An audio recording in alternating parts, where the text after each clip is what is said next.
Hello everybody, and welcome back to Let's Play King's Quest VI. Last time we met some interesting characters in the Isle of Wonder, and now we're here in the Isle of the Beast. So let's cross this only slightly hot pond now. Alexander decides to brave the steaming pond. I love this right here. Ouch! Ow! Ooh, ooh, ooh, ouch! The pond is no longer boiling, but it's hardly bathwater. Ah, that sucks. And we have to cross that thing several times because it never cools down. An old abandoned hunter's lamp is hanging on one of the trees. Alexander wonders who might have hunted in these dense woods. An old lamp? What can we do with an old lamp? Alexander takes the old hunter's lamp from the tree. And surely, this being an adventure game, there's going to be a genie inside. Alexander rubs the lamp, but nothing happens. Oh. Oh well. I know what we can do with it, though. As Alexander continues down the path, he gets the strange feeling that he's being watched. Come on over here and see what I'm doing with these flowers. Never mind that stone fella on top of the gate. He won't hurt you any. He's just there to scare you. Oh, alright then. Let's go check it out. Ow. Gotcha this time. Yeah, you notice the eyes? Of course it was very obviously a trap, but I just want to show off what happened. Next. That move was slightly erroneous. Yeah, that's a freaking stone arrow. That would hurt. A pleasant-looking middle-aged man is busy tending a small garden just past the wall. Oh, I'm onto your tricks, Mr. Golden Eyes. I'm Alexander of Daventry. Who are you? What difference does it make? Just come on over here. I'll tell you my life history if you still want to hear it. Oh yeah, see that sparkle? Tell me.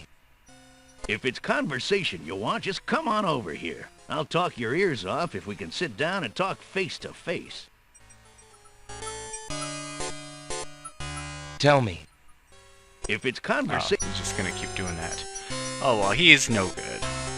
So yeah, this guy's gonna follow you, but won't shoot you until you try to cross, and we have no way of dealing with him, so let's just look around. The path through the woods runs through a gated wall here.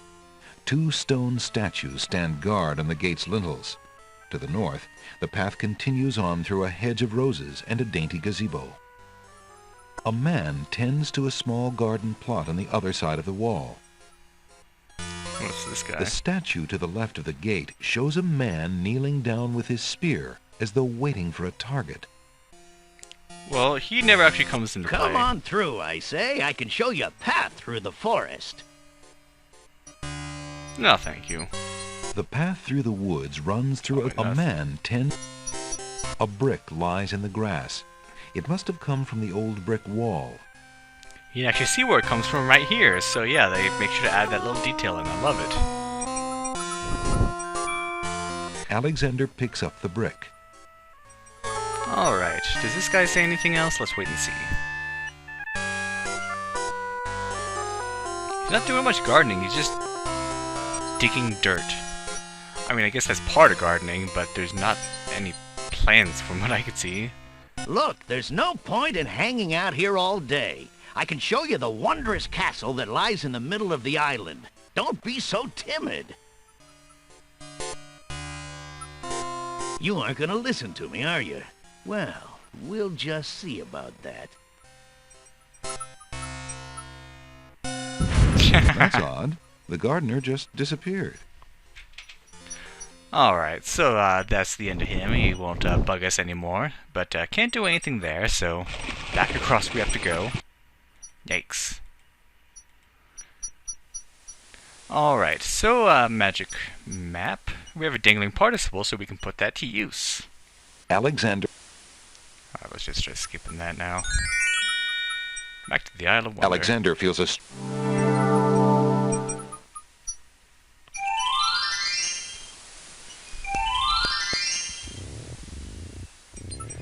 And if we go over here...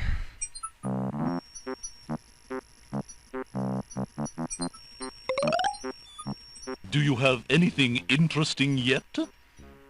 I sure do. A regular abnormality? Let me see what I have. Oh, and I looked up itinerant clause. Looks like it's not really like an English language term. It's actually something to do with like contracts or rules or something like that. Yeah, I don't know. It was like legal jargon. Here you I go. found this little fellow lost on another island. Coming home I am too. There you are, you naughty boy. I told you not to leave the island. Glad I am seeing you too. A most solemn celebration.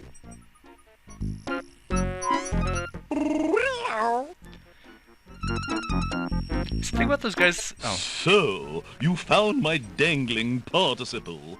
I suppose I'll have to give you something. Let's see now. Was it a rare book you wanted? Yes, sir. Well, then none of these will do. They've been sitting in the sun far too long and must be well cooked by now. because they're not rare. This one is far more rare. A delicious little tidbit. Thanks. Yeah, I was gonna say, there's something about those bunnies that remind me of the Meeps in Quest for Glory 1. I don't know what it is. Okay, let's check out that rare book. Alexander is carrying a rare book from the bookworm. The words in the binding are very faint. The something something riddle book. The Team Rocket riddle book. Alexander opens the rare book and looks inside.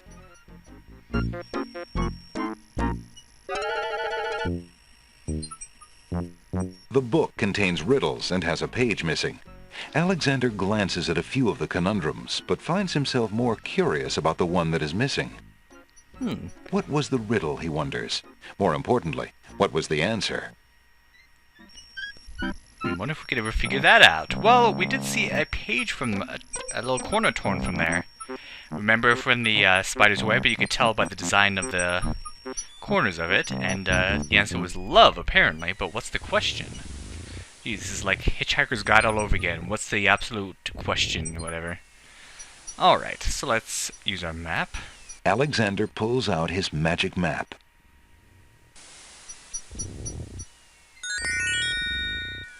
Alexander feels a strange pulling sensation.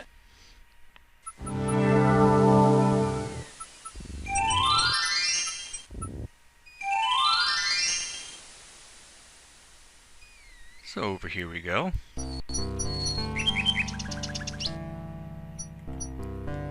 Oh, hello. There you are.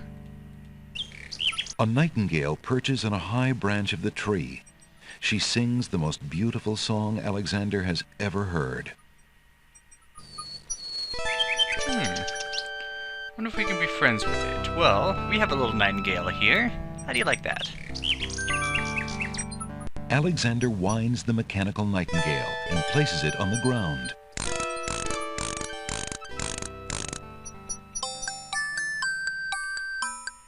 The mechanical nightingale sings a sweet, tinny tune. The real nightingale in the tree cocks her head and listens intently. The nightingale flies to a lower branch and looks at Alexander curiously, as if she were deciding that this human might not be so bad.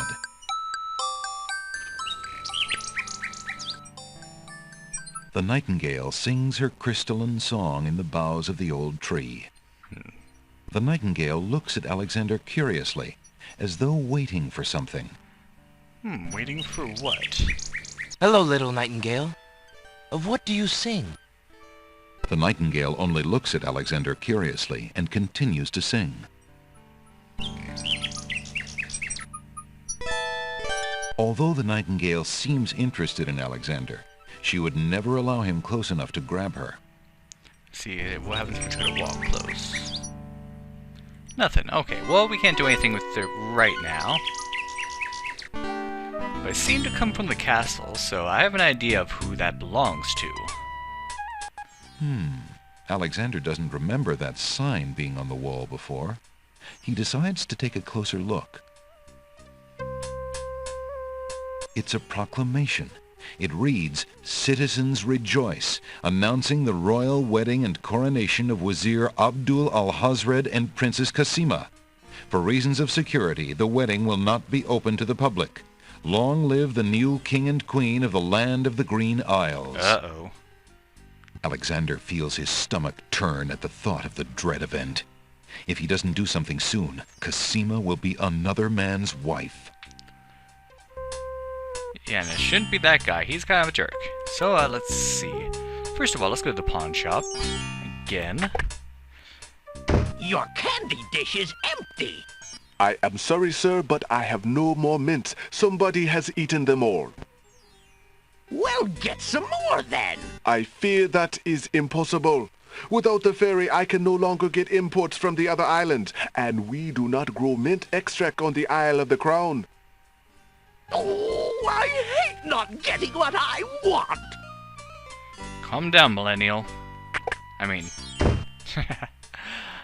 Alright, so yeah, remember that the genie, for some reason, can get drunk on mints. So that's weird.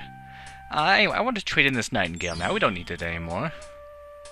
Would you mind if I traded this in? Of course, Prince Alex. Please choose something in exchange for the items on the counter. Alexander looks closely at the items on the counter to make his selection. Let's take the flute. I'll take the flute. The flute? Very good, Prince Alex. May its music always be sweet. Feel free to trade it back at any time. Thank you. Alright, let's try it out. The flute feels light and comfortable in Alexander's hands. Can I... That object has nothing to say. Oh. So we can't actually use it right now, but oh well. Oh, and before I forget, we need to have something of value for you. I found this large pearl. Might it be valuable enough to ransom back my family ring? I have never seen such a perfect pearl. Certainly you can have your ring back. Oh, I'm glad you didn't sell it. I'm a bit attached to it, I'm afraid. Of course you are. You would be cold-hearted if you felt any differently. I am happy to see a family heirloom back with its rightful owner. See, that's why I like this guy. He does do good business, but at the same time, he does care about his customers just enough. So he's like, you know, I have it now, we'll sell it eventually, but I'll keep it here for you just in case. We also have a rare book, so let's go over here. Oh, and it's Giallo again. Giallo, how fare you? And what news have you from the castle? Prince Alex, how I fare is close to boiling. Have you seen the wedding proclamations around the village? I've heard rumors of the wedding, of course, but I didn't want to believe it, and I never thought it would be so soon. Cassima. Married. Oh, it is an unpleasant thing to swallow, friend. If only I knew Cassima wished it. Tell me about the Wazir, Giallo. The Wazir? Now there's a dangerous subject. His name is Abdul al-Hazred. He came to the kingdom 15 years ago. The king was fascinated by his knowledge and his fine-sounding ideas. It didn't take long for al-Hazred to convince the king to trust him with the minor problems of daily government. You see, Caliphim had a wife and a new daughter he wanted to spend time with. Al-Hazred became Wazir. And now? Well, he's had his eye on Cassima ever since she was a young girl. Ugh. And she is the only thing between him and the throne. Do you think he means to harm her? Oh, I honestly don't know. I think he'd rather keep her as wife. But whatever his plans for the princess, he will use her to his best advantage. That's his way. Perhaps he has charmed her. Perhaps she cares for him now. The Wazir is capable of anything. And Cassima must be vulnerable and lonely right now. Still, she has always instinctively distrusted him. Cassima has a good head on her shoulders. I'd be surprised if she's truly fallen for his words of love. I must return to the castle, Prince Alex, and you to your wanderings. May we both fare well.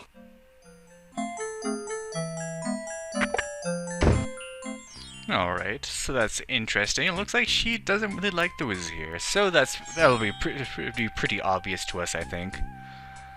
So anyway, we have this rare book. I found this rare book, and I thought of your offer. Very interesting. It is a wonderful riddle book. Riddles are much more marketable than spells these days.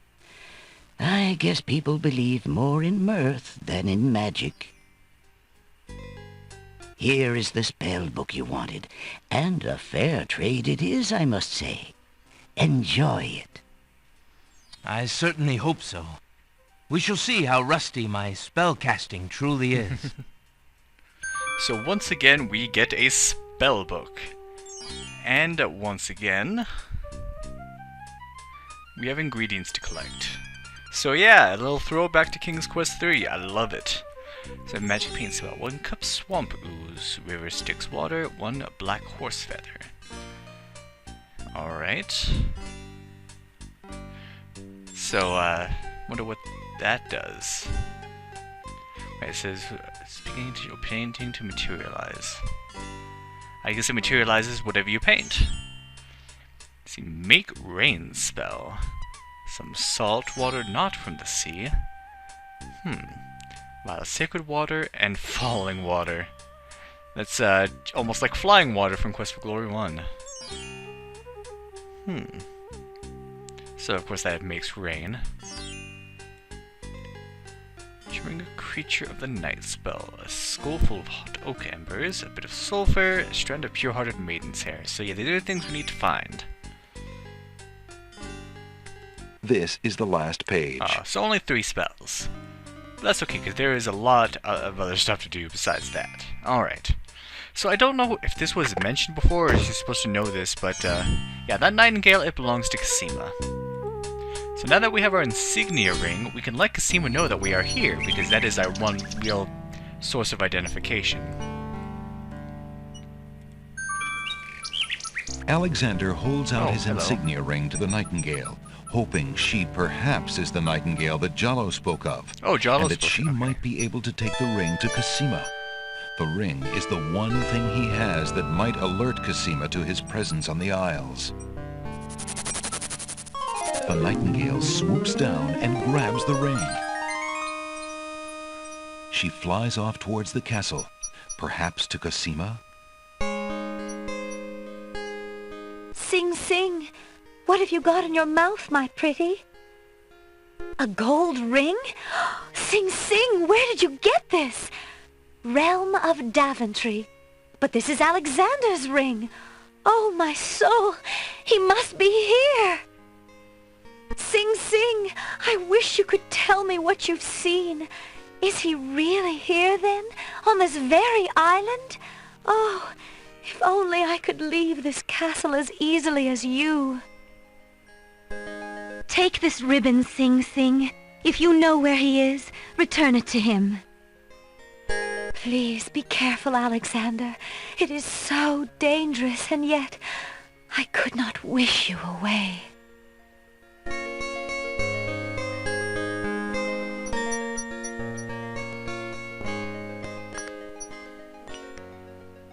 Oh, alright. The little bird makes a delivery.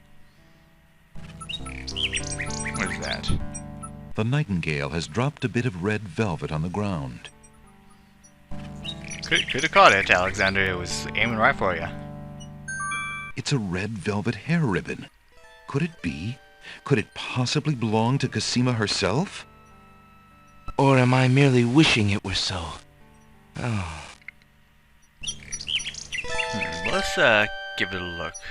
See, that's the scarf. Here's the ribbon. Alexander examines the red ribbon and finds a strand of long black hair. Oh.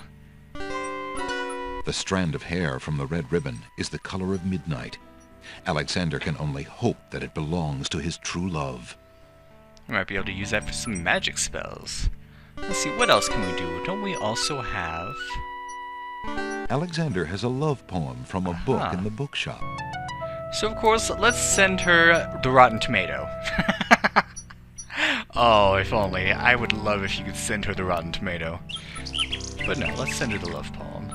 Alexander holds out the love poem, hoping that the bird will deliver it to the same place she took the ring, in the chance that the receiver might truly be Cassima. The nightingale swoops down, grabs the love poem, and takes it towards the castle. Sing, sing, my sweet. You bring another present. Let me see. It is a poem, Sing Sing. What was it when I looked at you? What power has chained me through and through, and binds my heart with links so tight, I cannot live without the sight of you? Oh, Alexander. I was hoping he'd return to you. Take this to him while he waits. Hurry, my fleet one.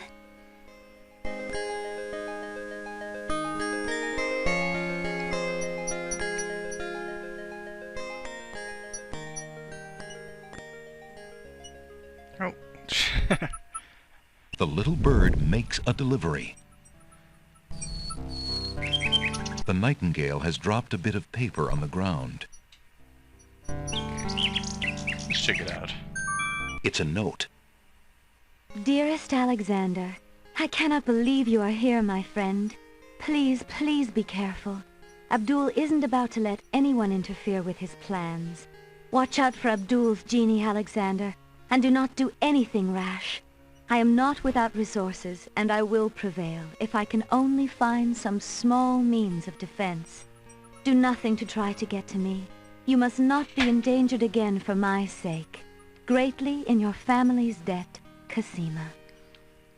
Alexander's hand trembles as he reads the note. For the first time in his long search, he has heard her voice again, if only in writing. No words of love, only friendly concern. Friend. Is the maiden merely shy, or does she regard him only as a brother? Is that going to determine whether or not you save her? No, we're going to save her anyways, because it's the right thing to do. But she said if only she had some means of defense. That's actually something you want to remember for much, much, much, much later, like end of the game later.